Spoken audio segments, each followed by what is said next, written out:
Iran బయట అయితే propaganda చేయిస్తుంది, పెయిడ్ ప్రాపగాండా, మత పిచ్చతో ఉండేటటువంటి కొమైని మద్దతుదారులతో ప్రాపగాండా చేస్తూ ఆధిపత్యం అనే ప్రచారం చేయించుకుంటోంది.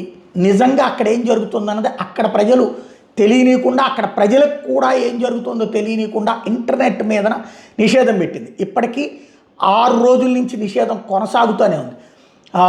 ఆ ఇంటర్నెట్ ఫెసిలిటీని అప్పటికి స్టార్లింక్ ద్వారా ఇస్తుంటే దాన్ని కూడా జామర్స్ ద్వారా ఆపేస్తుంది. తద్వారా భయపడుతోందా? ఎందుకంటే క్షిపణులు డ్రోన్లతో నేను ఖతార్ని పేల్చేశాను, లేకపోతే కనుక అజర్బైజాన్ని పేల్చేశాను, లేకపోతే మొన్న అమెరికన్ నేవీని కూడా పేల్చేసాము, యుద్ధ నౌకరు కూడా పేల్చేసాము, ఐఎన్ఎస్ అదే అమెరికాకి సంబంధించినటువంటి అలెగ్జాండర్ని కూడా మన ఈ యుద్ధ నౌకలు పేల్చేసాం, విమానవాహక యుద్ధ నౌకలు కూడా పేల్చేసామని చెప్పుకొచ్చింది. తీరా వస్తే అవేమీ జరగలేదన్నటువంటి విజువల్స్ సాక్షిగా కనబడుతుంది. అంటే ఏదో సాధించామన్న ప్రచారం అయితే బాగా చేసుకొస్తుంది, కానీ లేదన్నటువంటి విషయం అయితే స్పష్టంగా కనబడుతుంది.